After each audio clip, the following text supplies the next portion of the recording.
Cuando Antanas dice la vida es sagrada, quiere decir, ¿qué quiere decir? Que si yo no puedo tomar tu vida sin tu consentimiento, te puedo matar, punto. Y no te puedo matar quiere decir, yo no puedo presumir que tú consciente se morirá a menos de que me lo hayas manifestado y estés en circunstancia, seas competente, tengas información, estés bajo no pago, etcétera. O sea, tú eres un homicida cuando le quitas la vida a alguien que la quiere tener, pero no puedes ser un homicida cuando tú ayudas a un individuo a concluir con su propia vida. Aquí hay una pregunta interesante, y es que si la eutanasia es un miedo a la muerte. ¿Es un qué? Que si es un miedo a la muerte, dice acá. No, la eutanasia es un procedimiento por el cual se causa una buena muerte, digámoslo así. Pero no, al revés, la persona que a menudo solicita la eutanasia activa, no, digamos que ha aceptado que como todos, como dice el refrán popular, todos vamos a morir, y ha aceptado con serenidad que llega ese momento de desenlace de su vida, y la gente que ha podido hacer seguimiento, el doctor nos contará ya ahorita, en fundaciones como la Fundación Omega o la Fundación Derecho a Morir Dignamente, cuenta historias muy bellas sobre cómo la gente finalmente llega a un momento en el que acepta que va a morir, lo acepta con serenidad y con buen ánimo, digámoslo así. Ok, hay una parte de muchas preguntas que estoy leyendo y es que preguntan eso, por fundaciones en donde puedan ayudarlos o acompañar a la gente a ese proceso. Fundación Omega. Y a Derecho a Morir Dignamente, sí. O sea, yo pienso que no se me haría raro que de pronto algunos de mis pacientes tuvieran tanto temor de enfrentar una agonía dolorosa que muy posible solicitan la eutanasia activa porque no van a tener que presenciar de alguna manera su propia muerte. El año pasado, en el mes de septiembre, hubo un congreso mundial en Chicago de todas las asociaciones pro derecho a morir con dignidad, y yo me permití mostrar en este congreso, con autorización de 2 de los pacientes a los cuales les hice eutanasia, mostrar cómo yo efectuaba una eutanasia. Creo que se quedaron muy sorprendidos porque, ¿qué es lo que yo hago? En el primer minuto tomo una vena del paciente en el mismo sitio donde nos toman las muestras de sangre, y allí voy a suministrar, además del suero, voy a suministrar una dosis doble de anestésico. Me demoro aplicando esto 1,5 minutos. A los 4 minutos, cuando ya yo obtengo una anestesia muy profunda del paciente, voy a aplicar otro medicamento que es un despolarizador cardíaco que detiene el movimiento del corazón. Al detenerse el movimiento del corazón, él va a dejar de enviar la sangre a que se oxigene en el pulmón, y el metabolismo de todos los órganos de este individuo van a consumir todo el oxígeno que queda en su sangre, más o menos de 2,5 minutos a 4 minutos. O sea que la gasolina, que para nosotros es el oxígeno, se agotará en ese tiempo, y el paciente va a estar básicamente ya muerto entre los 6,5 y los 9 minutos. Cuando yo les mostré esto allá, en muchos de los sitios, por ejemplo en Suiza, le suministran al paciente una dosis bebible de un anestésico que es el Nembutal. Este anestésico produce una anestesia del paciente, pero la muerte no se sucede en tan corto tiempo como con las eutanasias que yo hago. Y aquí no se suministra un despolarizante cardíaco. Entonces, en general, en estos casos en Europa, se va a presenciar una agonía que desafortunadamente es dramática y dolorosa. No sé si ustedes tuvieron oportunidad de ver una eutanasia que se grabó en Suiza, en que el paciente estaba sosteniendo la mano de su esposa, y cuando habían pasado más o menos unos 20 minutos, este paciente empezó a hacer algo como esto.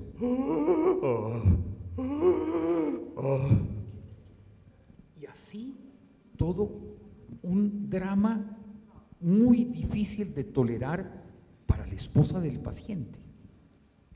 ¿Qué pasa con las eutanasias que se hacen con la anestesia por vía venosa y con el despolarizante? Lo que las personas presencian es una agonía absolutamente dulce y tranquila, en que el paciente en algún momento cierra sus ojos y cuando ya han pasado más o menos unos 10-15 minutos de que yo estoy seguro de que se detuvo el corazón y se detuvo su respiración, yo le digo a la familia, su ser querido ya se marchó. Sorprendentemente me dicen, doctor, pero si tan solo se ve dormido. Les digo sí, es un sueño del que ya no tienen la posibilidad de despertar. Esto es lo que yo pretendo que suceda en el futuro, de que no tengamos, fíjense, en este congreso estuvieron presentando la famosa bolsa de helio, una bolsa que se coloca en la cabeza, se la cierra a nivel del cuello y hay un orificio por el que entra el helio. Entonces estos pacientes conectan el helio empieza a circular y ellos respiran eso. El helio también termina reemplazando el oxígeno en las moléculas de hemoglobina, pero estos pacientes se tiran al piso, empiezan a sentir necesidad del aire, o sea, son muertes dramáticas. Y yo me sigo preguntando, si la decisión de acudir a una eutanasia activa no es sino eso, una decisión, ¿por qué no optamos por la forma más sencilla de hacerlo con las inyecciones intravenosas que en menos de 9 minutos se obtiene la muerte del paciente? Y es hoy a dónde acude una persona cuando necesite practicarse una eutanasia, y yo la alargaría un poco. ¿Qué es lo que le va a ocurrir a esa persona cuando vaya a solicitar a su EPS, o a su prepagada, o a donde quiera que esté afiliada, una eutanasia? De acuerdo a lo que el Ministerio estableció, esto lo estableció para las EPS nacionales. Yo que quiero hacer 2 reflexiones muy cortas. La primera, ningún colombiano está obligado a someterse a lo que su EPS le propone. Y segunda, sigue existiendo la posibilidad de que cualquier persona de este país acuda a medicina privada independientemente de su EPS.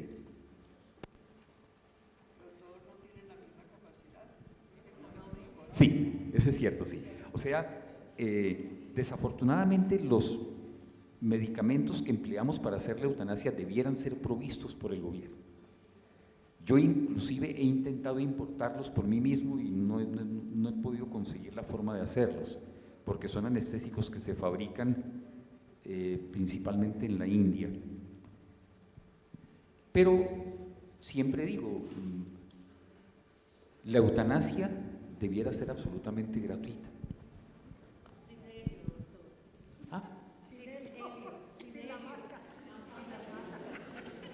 No, sí, hay procedimientos mejores que el Así de se la llama máscara, por supuesto. Sí.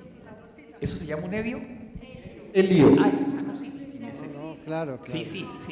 Así, no, lo del helio es una circunstancia que les quería mostrar en donde yo decía, pero ¿cómo podemos venir a un congreso de estos a defender una muerte de estas? O sea, a mí me gustaría ver en la filmación de por lo menos 10 pacientes que optaron por el helio porque son agonías muy duras. Ahora, alguien me preguntaba que ¿cuál es la estadística de las personas mayores que tenemos en este país? Está creciendo y de pronto estaremos en posibilidad de alcanzarlos a ustedes, ¿cierto? La población anciana nuestra es enorme y hay cosas ahí todavía que son muchísimo más importantes. El desamparo, el desafecto de los ancianos. ¿Se va a suplir eso con los cuidados paliativos? Y ahí mi pregunta. Sí, la reglamentación de todas maneras es vinculante para todas las instituciones de salud del país, digamos, es vinculante, o sea, todo el mundo tiene que hacer. Ahora, lo que va a pasar es lo que ha pasado, por ejemplo, con el caso de la interrupción del embarazo, seguramente, y es que muchas clínicas que están, digamos, sostenidas por comunidades religiosas, etcétera, hospitales van a remitir a esas personas a otros lugares donde les acepten esa solicitud. y van a venirse una gran cantidad de demandas, muy seguramente va a ser así, como ha pasado en el caso de la interrupción del embarazo, digamos, eso ha sido, ese es muy probablemente, digamos, el escenario institucional que vamos a tener que enfrentar. También es muy posible que se van a desarrollar instituciones especializadas en el tema. Creo que eso sería bueno además también que así fuera. Muy bien. ¿Hasta qué punto los médicos, a solicitud del paciente, pueden abstenerse a realizar procedimientos como la entubada o el respirador artificial? O sea, muchos pacientes en sus voluntades anticipadas han dicho, por ejemplo, no deseo traqueostomía. Otros pacientes han dicho, no deseo gastrostomía. Y eso está dentro de sus derechos, ¿no? O sea, ellos pueden solicitar eso. Desafortunadamente, eso lo plasman en un documento. Pero fíjense algo que sucedió con un paciente con el cual yo tuve que ver. No sé si ustedes vieron un especial de Pirri acerca de los enfermos de esclerosis lateral amiotrófica.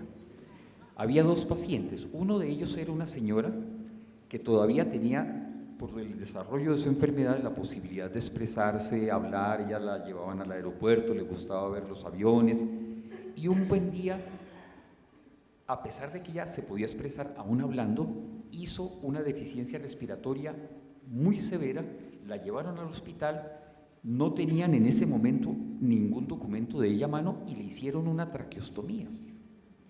Cuando ella volvió en sí y se dio cuenta de que estaba respirando a través de su traqueostomía, dijo, mandó traer su documento y dijo, yo había establecido que no aceptaría jamás que me hicieran una traqueostomía. ¿Qué tocó hacer con ella? Sedarla muy profundamente, retirarle el oxígeno y falleció de esa forma. O sea, fue como si le hubieran hecho una eutanasia pasiva. Me pregunto, ¿de qué manera las clínicas, los hospitales, los servicios de urgencias tienen en cuenta estas voluntades anticipadas? No hay quien pueda dar fe de que esto se hace. Muchas veces un paciente se hospitaliza en forma inconsciente, no tiene forma de expresar absolutamente nada, es una persona recuperada de un accidente, cosas de estas, pero sí debería siempre existir en manos de algún familiar del paciente un pequeño documento, yo diría notarizado o no, partiendo de la buena base de que cada quien hace las cosas con honestidad, donde se dijera a qué procedimientos se va o se quiere someter y cuáles procedimientos no acepta, y que los médicos de los servicios de urgencia respetáramos esas voluntades anticipadas.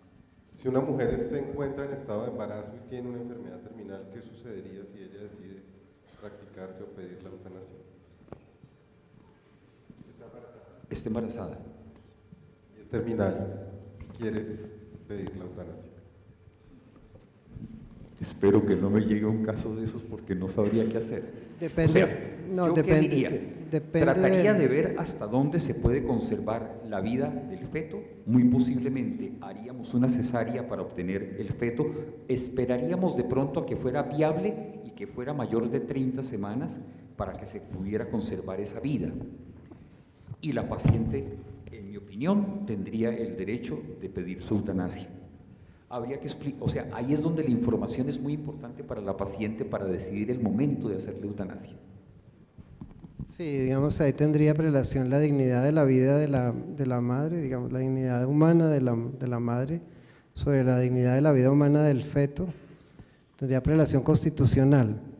Por supuesto, sería más fácil entre más temprano fuera la gestación para tomar la decisión, y entre más tardío sería más complicado, digamos, más difícil, pero en todo caso siempre tendría prelación la decisión de la madre. Difícilmente uno podría encontrar argumentos para objetar la decisión de la madre en estos casos que no finalmente conduciera a una instrumentalización de la vida de la madre en favor de un tercero, lo cual es pugnante con el orden constitucional.